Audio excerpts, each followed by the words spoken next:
और इस बीच एक और बड़ी खबर है, अब ड्रोन का भी इस्तेमाल हो रहा है हमले के लिए। ईरान ने इजराइल पर आराश 1 और आराश 2 ड्रोन से हमला किया है। ये ड्रोन लंबी दूरी तक मार करने में सक्षम है। बेहद घातक ड्रोन है आराश, जिसका इस्तेमाल किया है इजराइल पर हमला करने के लिए ईरान ने। और इस ड्रोन को दागा गया है। इस ड्रोन की खासियत यह है कि जिस ठिकाने पर इसे लक्ष्य करके भेजा जाता है उस लक्ष्य को तबाह कर देता है। और यही वो ड्रोन है आराश 1 और आराश 2, जो बेहद घातक है। लंबी दूरी तक ये मार कर सकता है। न सिर्फ बैलिस्टिक मिसाइल का इस्तेमाल हो रहा है, बल्कि ईरान ड्रोन भी दाग रहा है। और मौजूदा युद्ध के दौर में मृदुल ड्रोन अटैक हमने देखा कि किस तरह से घातक होते हैं रूस यूक्रेन युद्ध में भी। जी, और बिल्कुल ईरान की तो ताकत यही है, उसके मिसाइल और उसके ड्रोन। ईरान ने अभी तक अपनी मिसाइल को ज़बरदस्त तरह से इस्तेमाल किया है इजराइल पर हमला करने के लिए, और उसमें कितना इजराइल को नुकसान हुआ ये तस्वीर दुनिया ने देखी। उसके पास हाइपरसोनिक मिसाइल है और इसके साथ साथ ड्रोन के मामले में भी वो सक्षम है। और इस वक्त हमारे साथ मेजर जनरल जीडी बख्शी हमारे साथ जुड़ गए हैं। GD Bakshi sir, Iran missile और ड्रोन के मामले में बहुत ताकतवर है, ये दुनिया जानती है, लेकिन अब वो मिसाइल्स को थोड़ा सा कम कर रहा है इस युद्ध में देखा जाए, और अब ड्रोन को इस्तेमाल में लाया जा रहा है। इसका क्या मतलब है? ईरान लंबे समय तक टिकना चाहता है? बख्शी सर। नेचुरली देखिए, ये स्टैमिना, नेशनल स्टैमिना की बात है जी। जो नंबर ऑफ मिसाइल्स हैं वो लिमिटेड हैं।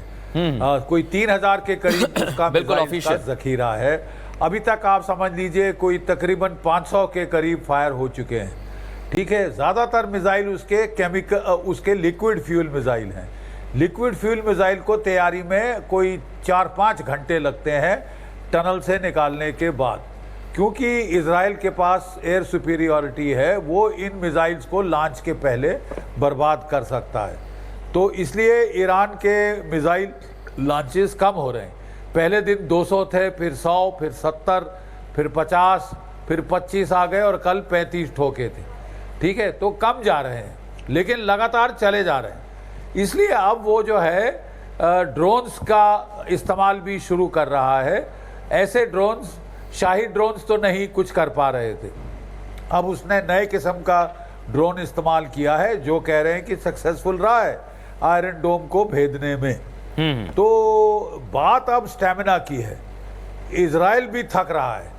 उसने भी सॉर्टी रेट 200 से शुरू किया था, अगले दिन 100 पे आ गया, फिर वो 75, फिर 50, 50, 50 हर रोज वो कर रहा है। ये 50 का सॉर्टी रेट भी ज़्यादा देर मेंटेन करना इजराइल के लिए काफ़ी असंभव हो रहा है। जी।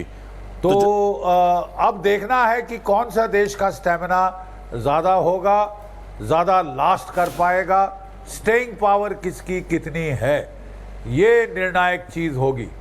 इजराइल ने कहा था कि हम कम से कम 12 से 15 दिन तक वार करते जाएंगे। आज 9 दिन हो चुके हैं, तो इसका मतलब 6 दिन बाकी हैं उनके भी एस्टिमेट के मुताबिक।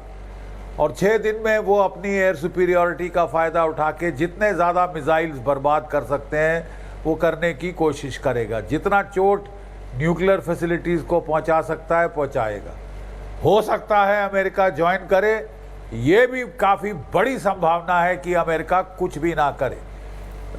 अब प्रॉब्लम यह है कि डोनाल्ड ट्रंप को फैसला करना पड़ेगा कि क्या वो नोबेल प्राइज जीतना चाहते हैं या वो जंग जीतना चाहते हैं। ठीक है, इस फैसले पे मुनस्सर होगा ना सिर्फ इजराइल ईरान की लड़ाई का fate, but the regional war हो सकती है, ग्लोबल प्रॉब्लम हो सकती है। जी, क्योंकि अगर अमेरिका ने डायरेक्ट अटैक किया ईरान के ऊपर इजराइल के साथ मिलकर, तो ईरान ने साफ कर दिया है कि वो ऑयल फैसिलिटीज़ को हिट करेगा, गल्फ ऑफ हॉर्मूज में ऑयल ट्रैफिक को हिट करेगा, माइन कर देगा, ड्रोन इस्तेमाल करेगा ऑयल टैंकर्स पे, और तेल की कीमत को आसमान पे पहुंचा देगा। दुनिया में ऑयल क्राइसिस हो जाएगा और जो है इन्फ्लेशन होगी पहले, और फिर उसके बाद रिसेशन भी आ सकती है ग्लोबल इकोनॉमी में। हाँ बिल्कुल, बहुत क्या बड़ी बात अमेरिका आपने ये की। होना चाहता है, उसको उसकी इकोनॉमी को भी चोट पहुंचेगी। यहाँ एक सवाल जनरल बख्शी साहब, मैं आता हूं उस सवाल को लेकर, लेकिन उससे पहले एक बड़ी खबर है, आईआरजीसी के ड्रोन कमांडर की इजराइल ने हत्या की है। इजरायली एयरफोर्स ने आईआरजीसी ड्रोन कमांडर की हत्या की है। ये बड़ी खबर, ईरान की सेना आईआरजीसी के ड्रोन ब्रिगेड के कमांडर अमीन पोर जौदकी की इजरायली वायुसेना के स्ट्राइक में मौत हो गई, ये खबर आ रही है। इजरायली वायुसेना ने दावा किया है कि आईआरजीसी का ड्रोन ब्रिगेड इजराइल पर दागे गए दर्जनों ड्रोन हमलों के लिए जिम्मेदार है। इजरायली सेना ने इस हफ्ते ईरान के 2 ड्रोन कमांडर की हत्या की है, और ये अपने आप में बताता है कि न सिर्फ ड्रोन को, जो ड्रोन दागे जा रहे हैं उसे निशाना बनाया जा रहा, बल्कि उस ड्रोन यूनिट के कमांडर्स को भी निशाना बना रहा है। और उस बीच एक और जानकारी आपको दे दें, ईरान कुड्स फोर्स के कमांडर को आईडीएफ ने मार गिराया है। इजरायली डिफेंस फोर्स ने दावा किया है कि सईद इज़ादी को हमने मार गिराया है। इजरायली सेना लगातार हमला बोल रही है, उधर ईरान के हमले भी रुके नहीं हैं, और इसलिए अभी ये कहा जा रहा है कि दोनों कितने दिन सस्टेन करेंगे, यानी इस युद्ध में दोनों तरफ से हमले कब तक जारी रहेंगे, या फिर इन हमलों में कमी आएगी, या बहुत ज्यादा कम हो जाएंगे किसी एक के हमले। बिल्कुल, और एक और बड़ी खबर, ईरान के कुद्स फोर्स का एक और कमांडर मारा गया है। वेपन ट्रांसफर यूनिट का कमांडर मारा गया है। आईडीएफ ने बेहनम शहरियारी को मार गिराया है। अब तक 12 से ज्यादा ऐसे सैन्य अफसर, कमांडर टॉप लेवल के मार गिराए जा चुके हैं, जिसमें आईआरजीसी चीफ है, ईरानी सेना प्रमुख है, और अब चुन चुनकर अलग अलग जो यूनिट के चीफ हैं, चाहे वो ड्रोन यूनिट के चीफ हैं और या फिर अलग अलग कोई कमांडर है। जनरल बख्शी साहब हमारे साथ जुड़ गए हैं। जनरल बख्शी साहब, न सिर्फ यहाँ पर हथियारों से लड़ा जा रहा है, बल्कि उन कमांडर को भी मारा जा रहा है जो सैन्य प्रमुख हैं, और अब तो निशाना ड्रोन यूनिट अलग अलग जो यूनिट है उनके प्रमुख को निशाना बना रहे हैं।